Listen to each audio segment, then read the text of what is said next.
ప్రాణహిత చేవెళ్ల పూర్తయి ఉంటే ఎప్పుడో నీళ్లొచ్చేవి అన్నారు మంత్రి జూపల్లి కృష్ణారావు. తుమ్మిడిహెట్టి దగ్గర ప్రాజెక్ట్ కడితే గ్రావిటీతో ఎల్లంపల్లికి నీళ్లొస్తాయన్నారు. మేడిగడ్డ రిపేర్ చేయడంపై సంప్రదింపులు కొనసాగుతున్నాయని తెలిపారు. అయితే మంత్రి కామెంట్స్ కి కౌంటర్ ఇచ్చారు మాజీ మంత్రి హరీష్ రావు.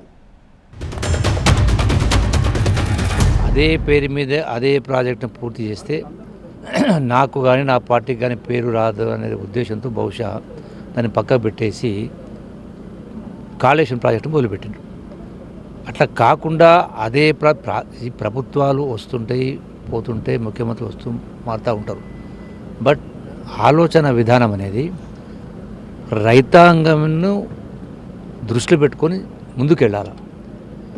అదే పూర్తి చేసి ఉంటే ఎందుకంటే ఆల్రెడీ 11,000 ఖర్చు పెట్టి కెనాల్స్ను కూడా తవ్వడం జరిగింది.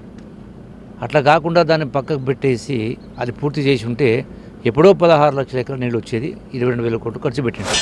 అసలు అక్కడ వైల్డ్ లైఫ్ ఫారెస్ట్ ఉంది, ఎకో సెన్సిటివ్ జోన్ ఉంది. అక్కడ మహారాష్ట్ర భూభాగం ముంపు గురవడమే కాదు, ఎకో సెన్సిటివ్ జోన్ ఉంది. అక్కడ పైకి పోతే వైల్డ్ లైఫ్, కిందికి వస్తే ఎకో సెన్సిటివ్ జోన్. అది ఒప్పించాలంటే సుప్రీంకోర్టులో ఉండే హై లెవెల్ కమిటీ ఒప్పించాలి. దానికి ఎంత టైం పడుతుంది? దాంట్లో ఉండే సాధక బాధకాలు ఎంత? అసలు డైవర్టబుల్ వాటర్ ఎంత? కేవలం రాజకీయాల కోసం మీరు పనిచేస్తున్నారు తప్ప రాష్ట్ర ప్రయోజనాల కోసం చిత్తశుద్ధితో పనిచేసే వాళ్ళు చేసే వ్యవహారమే కాదు.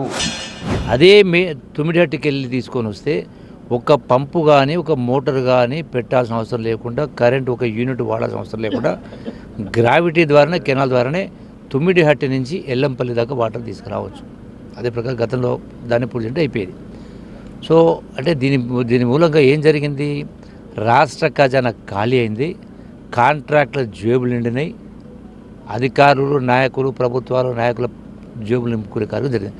అంటే ఇంకొక మాటలు డైరెక్ట్ చెప్పాలంటే దోచిపెట్టడం, దోచుకోవడం జరిగింది. ఉత్తమ్ కుమార్ రెడ్డి మొన్న ఎప్పుడు హైదరాబాద్లో మాట్లాడుతూ ఏమంటాడంటే, తమ్మిడిహట్టి దగ్గర మేము బ్యారేజీ కట్టి సుందిల్ల బ్యారేజీకు నీళ్లు తెస్తాము అని ఉత్తమ్ కుమార్ రెడ్డి మాట్లాడింది. ముఖ్యమంత్రి రేవంత్ రెడ్డి ఏమంటాడు? మేము తమ్మిడిహట్టి నుంచి ఎల్లంపల్లికి నీళ్లు తెస్తాము అంటాడు, లిఫ్ట్ పెడతామంటాడు.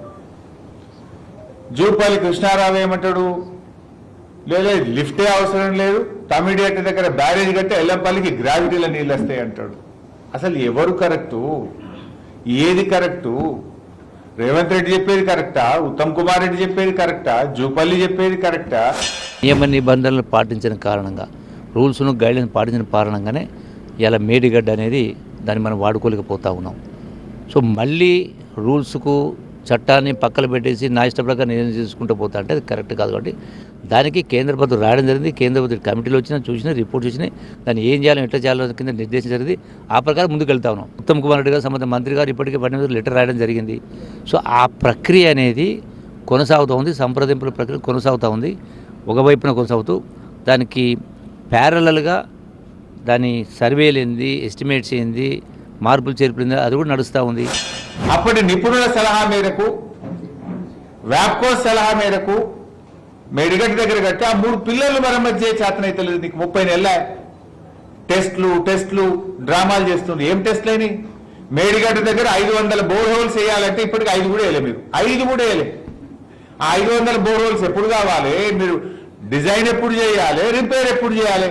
ఇప్పటికే 2.5 ఏళ్ళు అయిపోయింది. మీ టెస్టులు అయ్యేవరకే మీ పుణ్యకాలం ముగిసేటట్టున్నది. మీకు చిత్తశుద్ధి లేదు. మేడిగడ్డ మరమ్మతు చేస్తే కేసీఆర్ గారికి ఎక్కడ పేరు వస్తుందో అని ఈ తుమ్మిడిహట్టి డ్రామాల్లో ఆవుతారు మీరు.